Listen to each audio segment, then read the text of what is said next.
Hey, everybody. Thank you for tuning in to Beyond the Track with Daniel Blair. Huge thank you to Cooper Tires for putting on this series and being a part of this run of shows that we've been doing. They've been great so far, and I don't expect anything less from this one, mainly because there's three people on the line. This was supposed to be with Tim Ferry, but now it's the Ferry family. The boys have said, look, we want to be part of this thing. And Tim, I got to be straight up with you. I knew you as Tim Ferry growing up. It was just you. It's the Ferry family now. I'm sorry. The boys, their fame has taken off. You're about to be number 3 in the family. They're with us today. This is going to be fun. Yeah. It's they're quite popular, so I'm good with that though. Yeah, number 2 right now though. Oh, man. Just wait until Beckett gets up on the bigger bikes and he starts beating them. That's right. Hey, this is gonna be fun. I got so many things I want to talk to you guys about. Let's start with a question that's gonna have to do with Evan and Tim, both you guys. Tim, you were a great amateur rider. I know your story pretty well. I know you had a lot of success as you were leaving amateurs, turning into the pros, and now you're in a situation where you're a father of a kid who's coming into that same chapter of his life. Just what's it like now being on the dad side? Because you were the kid once. You were the one coming up, but now you're the dad and you're having to manage this program coming up. I mean, how much different is it for you just from where you were as an amateur and what you're seeing now? I mean, I think at the end of the day, we're still racing at Loretta Lynn's like I did and stuff. So, a lot of that's the same. The track's real similar, but, the environment is a lot different. I was fortunate. I got a lot of titles leaving, amateurs, but didn't actually come in with a factory ride. So Evan has been, fortunate. He got to deal with Rockstar Husky. And so hopefully can transition to him and being pro with them, hopefully. And, see where that goes. But it's way more nerve wracking, I feel like now. And I think it's a little bit like, just to, I want him to get hurt. I want him to do good. It was all those emotions, working on the bike. When I was racing, man, I just, I did my training and stuff, but I didn't work on the bike or none of that kind of stuff. So it's a little stressful. For you, I heard your guys' story. I know that you went to school. Racing was a priority. You cared, but it wasn't just the thing. It wasn't time yet to go all in, but that transition's kind of changed in the last year. You win Monster Cup. You got the ride with Husqvarna. You're getting closer in age. I mean, how exciting is it for you to start getting into that chapter where this is a priority and possibly a job's coming here pretty quick? Yeah, it's super cool. A lot different. Yeah, we didn't really take it. I mean, we took it seriously a while back, but really I only started racing when I was like 6. And then we took it serious about two, I think it was like 2 years ago now. Maybe 3, get close to 3. Went homeschooled like everybody else that I was racing against, and then felt like I got a little bit better. And then we got on Husky, and then everything from there has gone pretty good, and we're just ready to keep doing it a little bit more. What was it like for both of you, let's say 3-4 years ago, when Timmy, you obviously see the skill in your son, he has it, and you know that he's being led by you. You have a lot of experience, so you kind of know you've got all the pieces of the puzzle, but you guys really weren't forcing the issue to put it all together. Was it kind of hard a couple of years ago when you're like, man, I think he's got this, but we're not making our run yet? Was there ever any time where you're like, let's go a little early. Let's go a little early, because you guys waited pretty long. That's kind of the thing, is I didn't for a while. I felt like the technique and the riding and the throwing the whips and the way I hit the corners and all that kind of stuff, that was all there, but actually the speed maybe wasn't there. I mean, I don't know. I'd like to see his side. Yeah. I think, for me, it was hard to watch him ride because, we had taught him, he had done a lot of little camps, and, we'd done a lot of skill stuff. So he would ride real proper. So sometimes you're like, man, why the heck is he not winning? But it just took some time. And then he came to us, I think it was 2 years ago, and said he wanted to go to do homeschool and go to that next level like his competition was doing. So it was a tough decision, but I think it was halfway through 8th grade. And it was 4 weeks in the 8th grade. Yeah. So we made a little transition, and lucky for him, it paid off. And he's been able to kind of rise up, right to the top of the class. So he's won, obviously, Monster Cup, was a big win. He loves Supercross too as well. So I think that's kind of the future, I think, for him, is he's looking at Supercross, and, I think a little confidence winning Monster Cup in front of the fans there was a big deal. Hey, Beckett, this one's for you. Your dad's got all these championships, right? Your brother's like, he's coming up. He's got a factory right now. That's cool and all, but I got to be honest, man. On Instagram, you make me laugh more than they do. I think you're cooler on Instagram than they are. You know that, right? Everybody thinks that, right?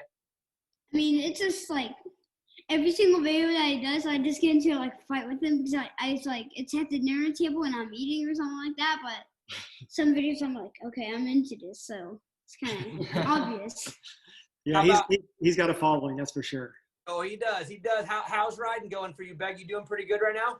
Yeah, a couple weeks ago, I just won like my first 2 championships. So yeah, nice. You see your brother and what's happening with him, and him getting that ride and winning Monster Cup. Does that motivate you? Well, yeah, it does. But I'm actually getting a Suzuki ride for 85. So. So it was actually pretty funny. Supposedly, whenever I did win Monster Cup, my mom and my little brother and everybody was in the stands, and I was on the podium. My brother came crying, like actually crying to my mom, and was like, and my mom's like, "What's going on? Why are you being like that?" And he's like, "Because I've never won a championship or something like that." So yeah, so she thought he was just really happy for Evan that he won, but really he just wanted his own championship. But yeah, so he just did the Gold Cup series, which is kind of like our fall series, which is in Florida. We don't really have a fall, but it's our fall series, and it's hot, 4 or 5 races, and so he got first in both his classes, so he's pretty excited. It's the fall series because the calendar says it, but I know you guys don't get a break out there very much. That's a late summer series for you guys. It was still 85 today, so yeah, it's always summer here. Yeah. Hey, Timmy, I'm going to bounce around a little bit here just for fun. What do you think about the sport right now? I would love to hear your take on just this. Look, we have so many fast guys in the 450 class, champions, winners, and they've all kind of met all at the same time, and the depth is insane. From the experiences that you've had and where you've seen the sport for so many years, what do you think about where we're at right now? Like, how did this even time-wise happen? How did it get this deep at the top? Yeah, I mean, I haven't followed the 450 to be honest as much, but yeah, when you look at it on paper, it's pretty stacked. I mean, there's a lot of guys.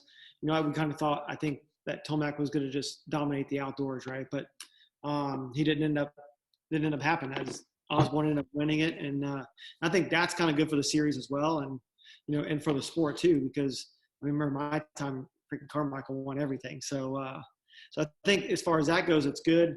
I think the programs with all the teams having anywhere from 2, I guess Rockstar's probably got 2 or 3 lights guys. At Geico, they had like 7 overall. At Geico, until they went out, they had so many guys that were developing. So I think they're really building the riders in.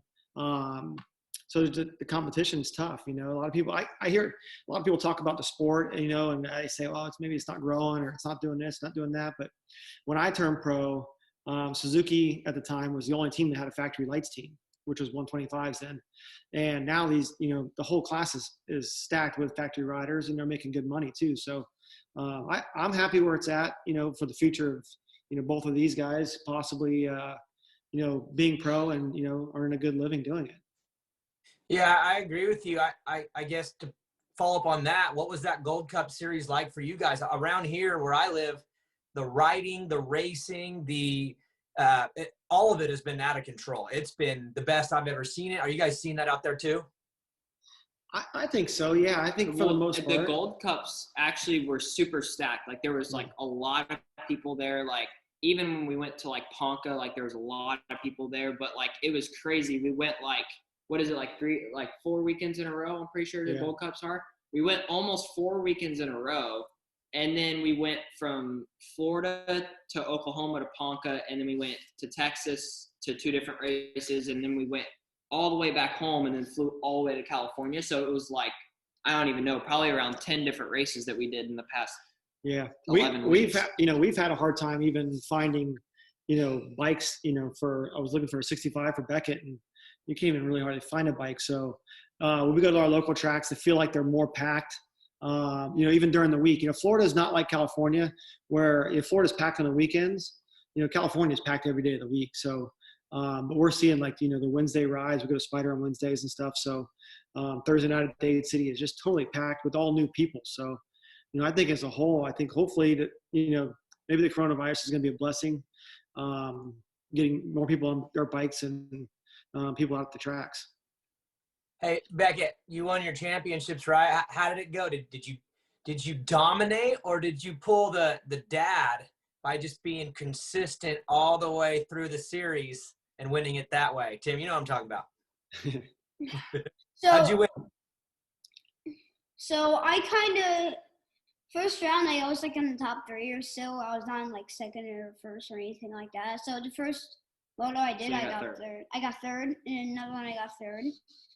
But at Dade City, the points leader, which was Austin Keller, he actually had a bike problem because it was a new Cobra 2020 bike, and 21. I think it's the 21, yeah. So that new one I've been seeing around. Yeah, I think it's fast. Actually, it wasn't a bike problem. Something got wrong in like a sprocket or his chain, and he couldn't finish the race. Yeah, it was a mud race as well, and I think that was I felt like that's when the series kind of turned for you. What do you think? Yeah, because it kind of like this is Austin Keller and this was me, and we just went whoop, like back, and I was like we flipped points, so it allowed me to go way out in front of him. So hey, if you're consistent in the beginning and then you catch fire halfway, that's how you win championships sometimes. If you catch fire at the end, you can win the thing. So it sounds like that's what happened. Well, Spider, which was the last one, Spider Max, I kind of took it easy because Keller wasn't there because I think he was at Ponca. Was he? Yeah, he was at Ponca. So I kind of just left the door open because you can't just go like this. when you were like in second place or something like that at first, because when I'm in first, you gotta keep going because if you miss a round, your points are gonna go whoop right back down. So I knew. You're gonna hit me if you don't stop waving your arm. Hey, so I was at Ponca with Evan, and so my wife took him to the last round and stuff, and I'm on the phone and I'm like, just make sure we're in the championship here. Like you gotta this is not about winning the race. This is about salvage some points. Sometimes you get a second, you can still win the championship. So didn't you win a championship getting second? That's what led this whole thing in. I don't know the full story. I'd kind of like to know it though. Just solid as a rock, wore him down, right, Tim? I think I got all seconds, a third, and a fifth. I think. So. Hey, you got to get it done. Hey, it's whoever has the most points. Yeah. Yes, exactly. Hey, whoever's the most consistent. That's right. Hey, they send the check the same. You were on a mini bike, and when I saw you at Monster Cup, you're on a super mini, so you're getting that transition to 125. Now are you starting to like watch, say, the 250 riders, or even like at the amateurs, the A riders, and going, okay, now I can really understand because I'm on the same size bike? Because like my son, he's 10 years old, and when he watches Cincerello or Cooper Webb, it doesn't really relate all the way because he can't do that kind of stuff. But now you're on a bike where you're doing stuff like that. When you watch the 250 class now, are you starting to go, okay, I got it, because this is your world now. I mean, you're getting into that world. Yeah, I mean, we sit there, we look at lap times, not super far off in lap times, and just looking at what they're doing. And actually, at Cal Classic, we decided to do like one of the 250 motos actually on my 125, and it was pretty interesting to see like where I was. Which I mean, I was dead last off the start. But I caught up and I passed a couple really fast guys, and then I think I like almost had fifth, and I just tipped over in a corner. And but besides that, it was super cool to see kind of where I was. And I think if I was on a 250, I think I'd be closer to maybe like the top 2, like top 3, just really kind of seeing where I'm at. And then it was a super fun experience to kind of go out there and ride with the 250s on my 125. Yeah, we back to what you said, Daniel. We're starting to look at, and it did a little bit at Loretta's because Loretta's is a tighter track. Loretta's, we were actually technically like the same speed as most of the 250 classes. Yeah, so I think we've been looking at a lot of times at Ponca. Now he's on 125s at Cal Classic. At the lap times, we've been racing. Well, even the Team Fried race we did, LeBlanc was there and Romano and a bunch of fast guys. So we can kind of look at the lap times and tell, where he's at. And That's a good point. I really thought about it. But now we're starting to compare ourselves, like, because it's somewhat kind of, I'm kind of old, right? So I always think about when Stewart was on a 125 and how fast he was. So in my mind, I'm like, well, you're on a 125, but it still can go fast. So because he was running lap times that were, right there with the next class up. Hey, my son was on a 50 like a year ago, and now he's on an 85. Like that transition was kind of scary. Like, he's doing big jumps now, and I'm just there's some days where I don't even like it. I'm like, ugh. Is it getting that way for you, Tim, where you're watching him ride and you're like, he's doing things now that I don't even know if I like all the way. I just can't imagine. He was on 85 like what, 2 years ago, and now he's going. I've been on Super Mini since I was like 13. Yeah, he jumped to Super Minis when he was 13. The 65s, honestly, maybe the most nervous for whatever reason. I don't know if it was just a smaller wheel, because we had some jumps at our house. He was jumping, and I'm like, man, he's just, he was starting to break wheels and things like that. But I feel like anymore, like I'm more worried about him because he's getting into that, like a lot of time on a 65, and like he's a year younger than your son. So in less than a year, he'd be 85 almost full time. So now that Evan's where he's at, and I think he's got a good handle on things, he can really, judge what he can do. Like on, say, we rode Supercross today on a 125, and he started to do rhythms that he had not done on the Super Mini. So I'm pretty confident in him, and now I gotta work on the little guy at getting them jumps down. I think the whole thing with the 65s, like when I was on 65s, is the pace was like so fast. Like it was me, and then they had all the Cowie guys that were on the Cowies, and then they had like the Orange Brigade kids. Like every single kid up to like the top 10 or 15 was super fast. And like you can kind of see it now when you look at the top three, Sorry, no, it's fine. And now I'm starting to kind of see that a little bit more now.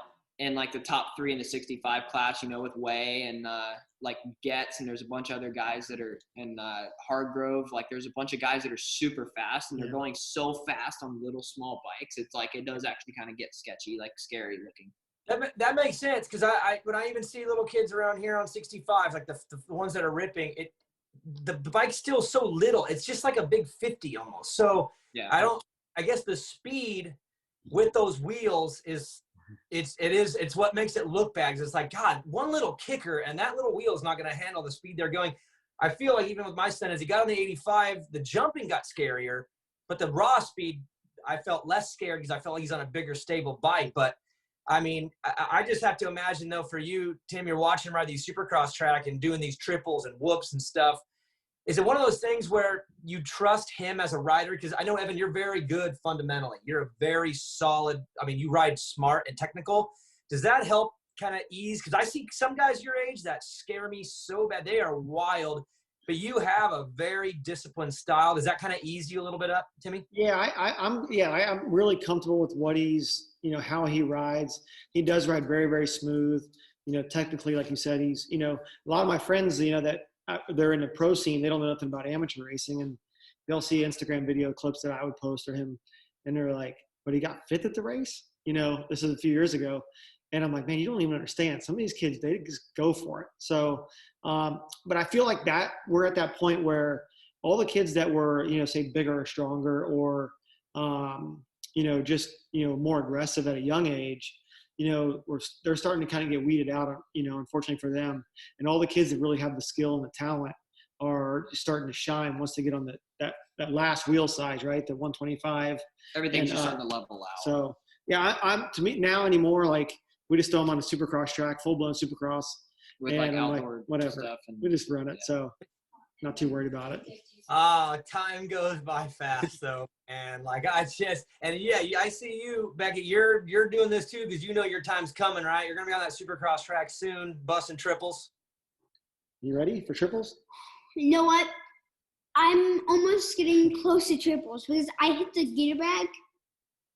Finish line track. Yeah, that was pretty big. Yeah. And I'm about to show you the video. It's ginormous. Yeah, honestly, the Supercross triples was like my biggest thing. Like, well, because I started riding a Supercross track on like 65s and like just kind of mess around on it. But when I went to 85s, like everything, I could start jumping the rhythms a little bit more. And then like once I got on super minis, like doing the on-offs and the dragons backs and like the whoops, I felt like those were kind of scary, but they weren't that bad. But when it got to like the actual like big supercross triples, like out of the corners and like at the test track, like there was this really big triple right out of the corner. And that was like the scariest part. But honestly, once you kind of do it, you kind of know how fast to hit it. And then today was like one of the first times I went like on the supercross track legitimately, like on my 125, and just went like right over it. Like it was nothing really. It's a good feeling, huh? When all of a sudden, let me see. Is that the one you did? Yep. We launched it. We even got it on slow mo. You even got the super long nails on there too. Did you get an answer for that? Better have. Back to what you said, started the whole conversation. The kids, that are coming through, they're just so skilled nowadays. They got a lot of coaches. They're riding supercross tracks at young ages. The kids that Evan's competing against, Rider D's, got Tedesco. I think Jeff Ford was at Cal Classic, and he's helping Jet Reynolds. So the kids that are coming through, man, they're just really being groomed, very well. So and that makes it star guys. And you got Star's got a good program too. So there's going to be some talent. I feel like I don't know if it's just because Evan races in this group of say 14 to 16-year-old kids that are super fast, but there's like a big group of them that I'm like, man, when these guys get into the pros, and I hate to say it, some of the older guys are going to have to get out because the kids coming through are super talented, and they time everything so perfect. To that point, I look at these different generations that come in and out, and you guys know how it works. The rookie class, you'll see like who's coming out, who's getting rides. For me, I always look back to the Dungey, Kennard, Stroop, Izzy, Osborne. There was this age where that age group, man, they won a lot. But that was, and I feel like you're caught in one of those groups too. That your age group with Reynolds and Romano and French, you're in this pack where there's a lot of you. And I almost think that's better sometimes because right now at this very minute, there's not just the one. There's 5 of you that are like all blazing fast. You think that's better long-term then? Because you guys are having to you're having to fight it out a lot. And I think that might make things better in the pros where sometimes when you dominate young, you've seen guys get kind of eaten up in the pros if they do too well in amateurs, if they don't have someone to fight. Yeah. I talked to Trey a bunch about that, and he said they'd grown up like in he was in Oklahoma, but in North Texas, that same group that you're talking about, Dungey and all them, he started naming like Cunningham and Lemoyne, like all these other names, the Hahn brothers, like that were all in that. And I didn't realize that era because I was out of it. I was in pros when they were coming through, but that's how I feel like there's a group that's about to come in that's very, very good.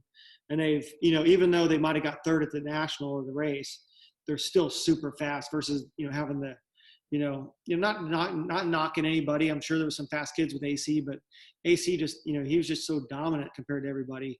I'm sure somebody's going to not be happy that I said that, but he just dominated everybody so much that, it took him, I feel like it took him a little while and he's really come into his own now, but you would have thought that would have happened. I mean, Kennard and I think RV I think Kennard won his first year in the Supercross championship. So by the time they were, 21 years old, they're already on 450s, set and going. Yeah. It seemed just, like I said, different years have different things. You see a lot of years where there's like 1 or 2, and they'll fight each other all the way through. And then they get in and they're like, whoa, there's 10 of us like this. Where when you get a pack like that, that's when you see even like a Nate Thrasher. He rode the B class at Loretta's, was very good, solid, didn't dominate, and then went and was really good, just turning pro. And I think you get your bumps and bruises when it's a class like that, and that makes the pros not seem as bad because it's like I've been battling like this for a while. So I was just curious about that. I do want to follow up on something you said. You talked about Star Yamaha earlier. You mentioned Geico had a bunch. These each manufacturer is going to do their own thing. You got locked into the Husky team that's had its path. When you look at like what Osborne was able to do, and like for me, RJ Hampshire, I thought he had I think it didn't work out all the way because of the injury, but I thought he had a great year. And I think next year, I think they should all be worried about him. When you look at that, do you look at the program and go, I think we're on the right one here. We got a great path in. It seems like, again, you're teaming with a team that's had success. It hasn't always worked out, but you've seen some good stuff come out of the Rockstar Husky team. Yeah, I think so far. I think he's in a good spot. He gets along good with the personnel there, and Scuba's running the program now that Bobby Hewitt is not there anymore, and we'd already had a relationship with him for quite a few years. So, I mean, I'm happy where he's at. We'll see what happens, when it goes to 250F contracts or whatever it is. But yeah, right now, yeah, you're right. They're having a good year. I mean, RJ did win a national. Osborne did really good, and Mosman, I mean, he had a couple of injuries, but Mosman's been coming along. So yeah, we'll see what happens as far as where he goes, where he stays. The only thing I would like to see, is this is the old school of me, is I'd like to see these guys get out of the lights class, and move to the 450s earlier. I think 25, 26, 27. I'll give the Martin brothers a pass just in sheer size. It's a tough transition to 450s, but I think that those guys need to get up and out of that class and let the newcomers that come in, take a year or two to kind of develop, because I feel like it's sometimes there's those heavy hitters, those Osbornes are in there, those Hampshires. I think Hampshire is 25. McGrath just moved up. He's probably 26 or so. I'd like to see those guys move up a little bit. Well, it's hard for the young. It's hard for the 60. I mean, if you're not Jet Lawrence, it's hard for the people like that young to compete with people that are like 25 or almost 30 years old. Yeah, right. That's the one thing I'd like to see kind of change a little bit. Yeah, that's a tough one, because you see that happen in waves. Every once in a while, you'll see, like you said, the Canard. There was a group that went right through it, and just right through. But then you do see all of a sudden there'll be a wave where, riders will be in there longer. And to your point, it's hard sometimes, because, again, you might have the speed of these guys, but they've got that maturity in the class. They understand how to put together a whole season. Sometimes it seems like it's hard to compete with the 24, 25-year-olds that really got it figured out, not just how to ride a bike. There's more to it than that. So I see your point, and I think, again, it just comes based on the generation that comes through at the right time. There's so much timing with that, Yeah, and I think with the group that's coming through, I think they'll be able to kind of do the 17, 18 years old, and kind of shine a little bit. Obviously, Jet Lawrence did really well last year. Coming from the GP scene, I think that you probably helped him a little bit as well, and he's a big kid too. So there's a different kind of experience level too with some of the riders, kind of like somebody like you said, Nick Grasher earlier, like how he kind of came straight from B class and went like almost top 10. I think I don't really know what it was, really good. Yeah, he did really good. There's some people that are good and they have really good experience, and then some they just fizzle out. Yeah, again, timing. I think if you land at the wrong time, it can be bad, but I think you're safe when you have a group, because you guys are all pushing. Your age group is pushing each other so hard right now, and again, bumps and bruises. You're getting tougher before you even get there. By the time you get there, you're ready to fight, and I think that's one of the things. Tim, you mentioned earlier Ricky Carmichael, and I think Chad Reed may have said this once, but he's like, man, if I would have came here on a different calendar, I would have won so many more titles, but I had to go against that guy. Yeah. Do you feel a little bit like that too, that just the generations and how they mix and match, just having to deal with Ricky he's just a tough cookie, man. And Chad said it. I'm curious if you feel the same way, where, man, your career was awesome, but there's just that dang Ricky Carmichael guy. Yeah. I mean, well, yeah, there's two guys you named right there. You add in the fact that shortly after, Carmichael started winning and stuff, then Reed comes along. And then Stewart comes along. But even before, I'm about 3 or 4 years, I think, older than Ricky, and I had to deal with McGrath. So I just I feel like, at times I'm like, man, should have been born like 10 years earlier or later. But I think at the same time, I said this before, and I think growing up racing with Carmichael, racing with McGrath, I was teammates with McGrath for like a year and a half, which was really, really good experience for me. I feel like it was like an iconic era there that, people, they remember me, they remember Dowd, they remember Henry, they remember these names, because I feel like Carmichael or Stewart, they brought so much more to the sport than just necessarily winning. James, I felt, brought a really big audience. Supercross was really big when he was doing it, and Chad as well, being from Australia. So I think just being in that group also made me more popular as well. Hey, I've heard the stories mostly from Steve Mathis. I know all three of you love Steve, right? Yep. I'll, Becky, you don't even, do you know Steve Mathis? Yes, a little. A little, okay. Evan Is that- definitely knows him, but you might not know him that well. Yeah, I remember him as the crappy Canadian mechanic. Yeah, we found some old videos that he just posted on his Instagram that I totally forgot about.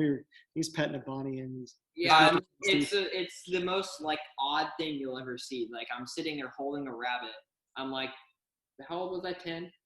not even that, maybe. Not even. No, I was older than that. I was like 8 or 9, and so they're holding a rabbit talking to some guy, and I was like, I don't know who you are. Like This kind of makes And he was like, "Who are you?" I saw the video. I thought it was great. The reason I bring him up, though, is he's told me multiple times just the dynamic at Yamaha when you and Chad and DV were all there. And he's like, their story, he said, you could tell 100 stories just from you three there. What was that like for you? Because both of those two are very unique individuals, and you were right there with them. I mean, what was those times like with those two? Looking back on it, it was fun. At the time, we're competition with each other. So, and I was on the 4-stroke, and at the time I wanted to be on the 2-stroke. And so, there was always a rivalry to some extent, but there was a lot of good times too. I mean, I spent a lot. I mean, DV, I even text with DV still from time to time, and told him good job with Ferrandis, and Adam and McGrath was there with us too. He was on Chaparral, but he was on a factory bike, so he tested with us. Those are some tough guys. I mean, DV was a really good Supercross rider as well. Definitely more laid back. There was a lot more interaction between the riders, I feel like, back then. A lot of everybody kind of goes and hides a little now, but there was so many days where it was the 4 of us at the test track testing, and we learned a lot from each other too.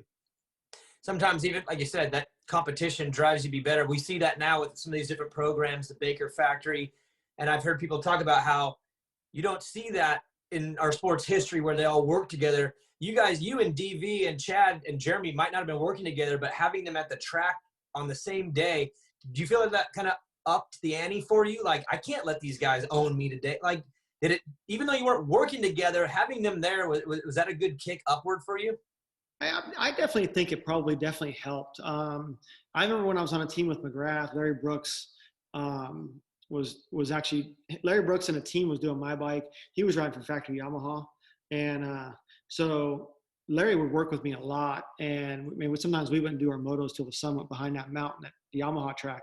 And but we were there all day, and you just see it, even just what they eat or drink, or you're just learning stuff as you go. And it can be good, it can be bad. I think sometimes when you're the best guy, you don't maybe necessarily want to show your cards to the other guys.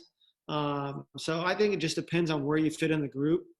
Some people fit in, they like it. Some people don't. I mean, like Tomax had a lot of success just riding by himself. So I don't know if there's any like one thing that really works. Yeah, the times are definitely changing now, with the people getting together, the teams all riding together. I do still feel, though, that at the end of the day, it is an individual sport. And I'd like to see a little bit of that come back personality-wise, with the riders. And, I feel like James had this really big personality that, and obviously his riding was amazing, but he had this big personality that was, people were drawn to. So I like to keep the individual side of it. He rides, wears the Rockstar, and he wears Fly, and he wears all of his teammates. And I still feel like at the end of the day, it's an individual sport. I agree with you on that. It's one of those things where obviously everyone's put together in teams because that's how the sport has to operate to be able to fund all the amount of riders. But at the end of the day, I mean, Evan, this now, especially when the gate goes down, like you don't have teammates, right? I mean, you didn't work as hard as you work and prep the way you prep to high five. You're there to win. And Tim, I know what you're saying, how hard that is, because there is like this unity side in the truck and sometimes at the practice track. When the gate goes down, this is not a team sport. And you got to learn that balance. I tell my little guy all the time, when you're in the pits and you're running around, you could be friends, but when the helmet goes on, like you don't have any friends now. And he's having a hard time figuring that. That is it's a tough thing for a kid to learn, because they spend a lot more time playing with each other growing up, in the pit area, riding pit bikes or playing in the dirt with dirt bikes and all those things that, the reason why we get our kids into it, right? They have a good time. They're with us all the time at the races, so we get to, interact with our kids a lot more than a lot of normal families, that do other sports. So there's a good aspect, but yeah, it's a hard thing for a kid to understand. Like, hey, no, when the gate drops, you're there to win. Like, sometimes you're a little nice, huh? Yeah. I try to not be that much aggressive because, like, came up with the nickname Bam Bam, but I can't take it from Barca, though. He's Bam Bam too, he says. Because by the time you're up there, he'll be gone. You got to bring him back. So that's the same, again, with my little guys. I told him, I said, well, have fun being everyone's friend now, but when the house payment and the truck payments all coming in, you're not going to be as nice when you got bills showing up, buddy. Yeah, exactly. I got a question for both the boys. Beckett, I'll start with you. Who's your favorite rider right now? Like, who is, like, you just, when they're all lined up, you're like, I want him to win. That is my guy. I would say in the 250s, I think it would actually be, actually be Jet Lawrence. Yeah, I think probably it would be Jet Lawrence like that. Yeah. 450. You too. Nah, I honestly, it's so hard to tell because there's so many guys that are all so fast that it's different every other weekend. I feel like. How about Evan, for you? Obviously, the 450 guys, you could pick a favorite. They're older. You might not even deal with any of these guys. You never know how the timing is going to work out. But the 250 guys, you can't really have any favorites anymore. I mean, you're coming up pretty quick, right? Like, yeah. I mean, yeah, that actually makes sense. Yeah. I never really thought of it like that now. You got him thinking now. Yeah. Like I was watching the screen there, and I'm like, the wheels started turning.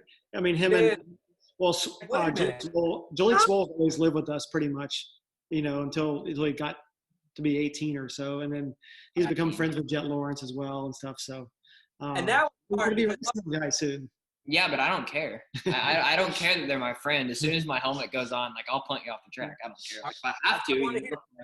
That's what I wanted to hear. I just want to make sure. And Jaleel, obviously, that one's going to be hard because he's like a family member to you guys. Yeah, right. But, I mean, I basically lived with him since he was 14, and I was like, how old was I when he came here? Mm-hmm. I was like 10, 9, 10, 11. Yeah. Yeah. Hey, to be fair though, my biggest rival ever was my brother at the practice track. I didn't even care. Nothing mattered more to me than beating him. So at the same time, you guys might be friends, family, whatever, but helmets go on. You probably want to beat them more than anybody because they're the ones you got to be around all the time, right? If you don't have to be around them, then who cares? But if you're going to be with them, you better beat them. Okay. My favorite 450 rider, I would have to say Adam. Adam. Okay. And what's that been like too, Tim? Again, I don't know how the calendar all works here, but you got to see Adam in Florida. He was a Florida kid all the way through. Did you get to see a lot of that, or did you kind of miss some of the young stuff? And no, I kind of missed a lot of it because when you're doing the pro scene, you don't, besides going to Loretta's to sign autographs if you ride on the factory team, I would go to mini O's, but I would kind of go for the day. So I didn't really get to see him. Now he did come ride here a few times. I think back when he had Alden, he came to the house to ride with Villapoto and Weimer. So I got to see him when he was really like a young rookie. I think maybe his first year or so. He had popped his shoulder out at my house. Went to the hospital, put it back in, came back and finished his motos.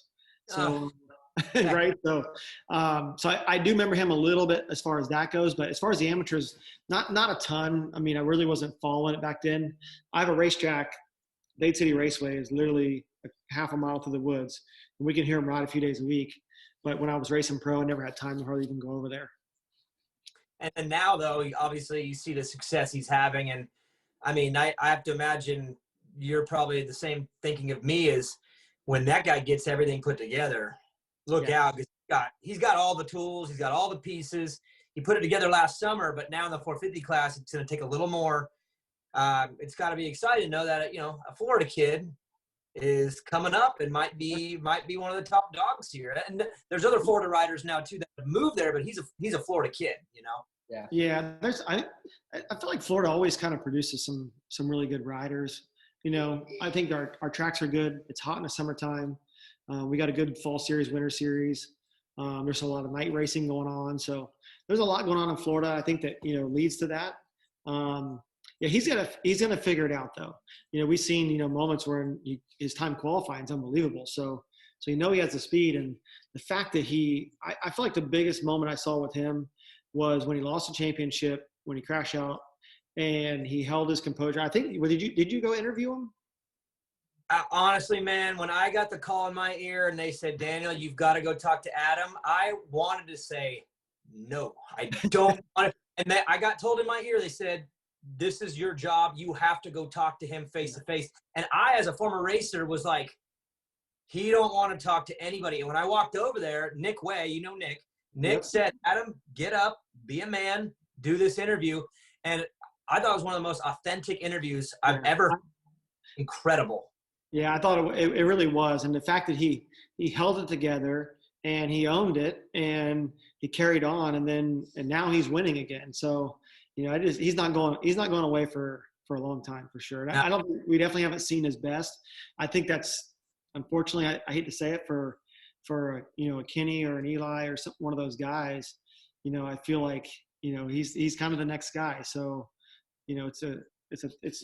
there's a timeline, and I hate to say it, but he's going to be winning some 450 stuff here soon. We got to think you got Adam, and then you got Sexton, and you got a couple other 450 guys too. Like once they kind of get everything back together and kind of they find their place in the 450 class, like talk about Kenny or Eli or somebody like the top older class veterans, like they're going to have to.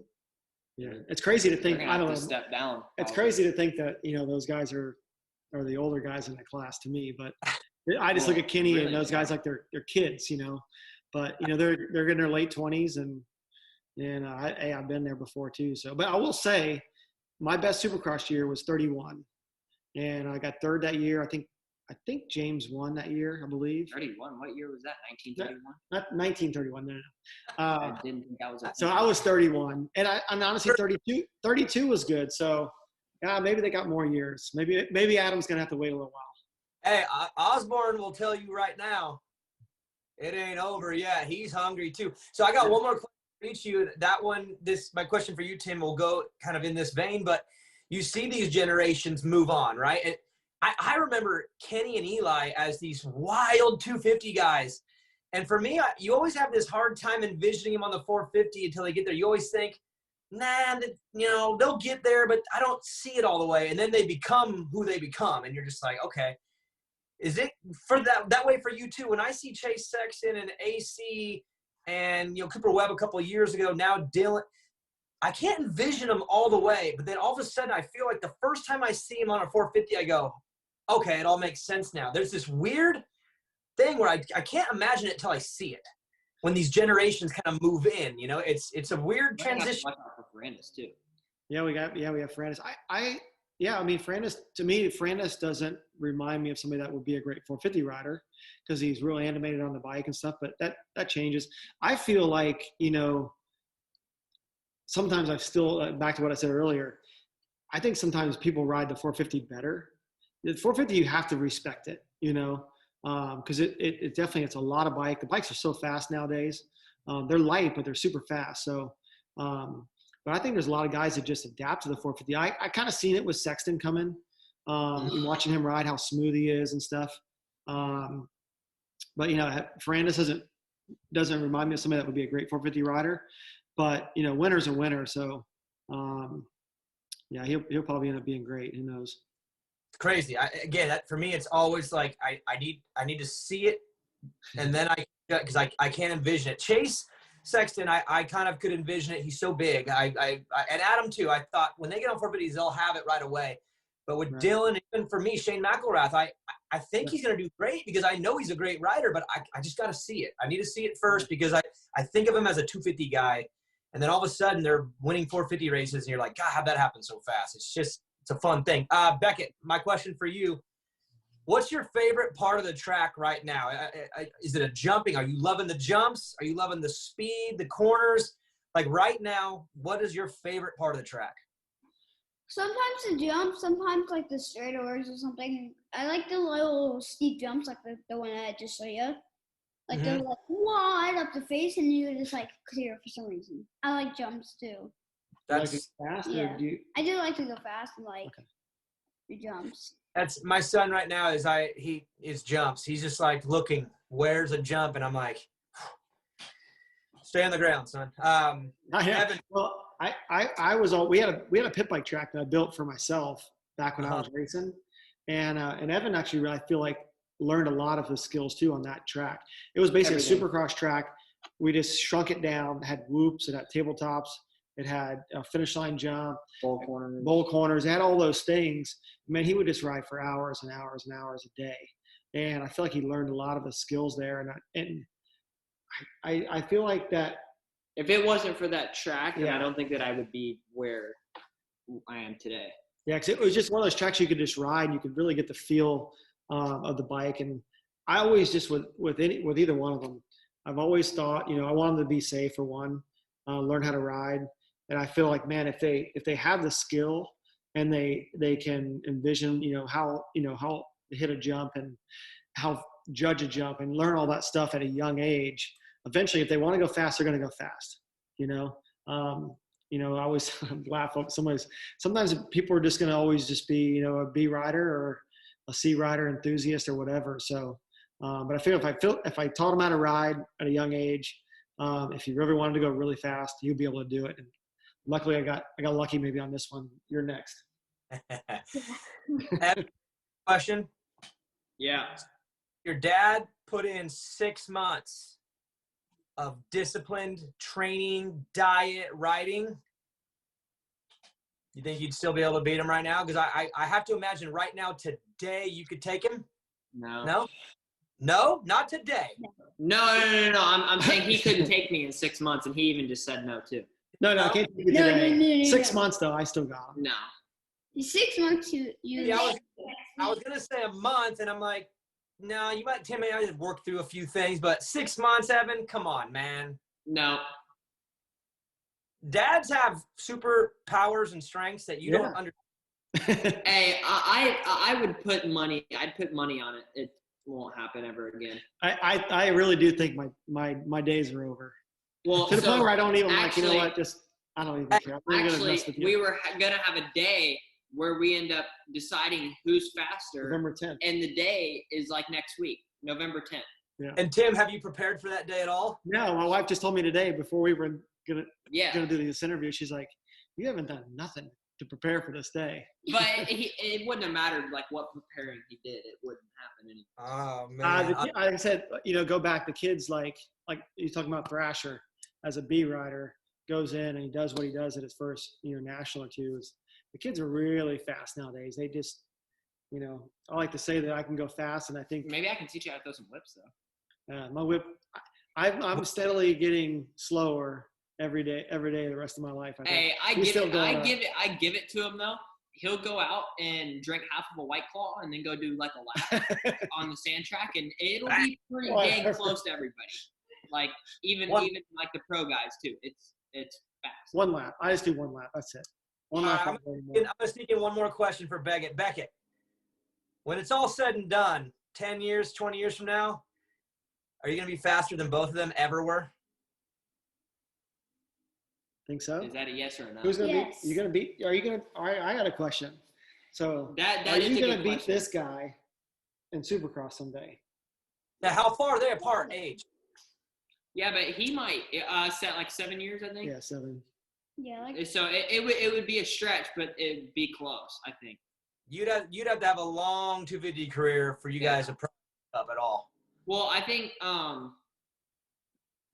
he's actually super, super smart, and he'd probably have even a future if motocross doesn't work out. Like have a future being like a scientist or something. Like, yeah, that's what I'm doing. He actually told me last week he wants to go where? To the moon? No, Mars. No, Mars. What? Okay, yeah, he wants to go to Mars. Hey, you keep jumping the way you're jumping, you're going to get there pretty quick, buddy.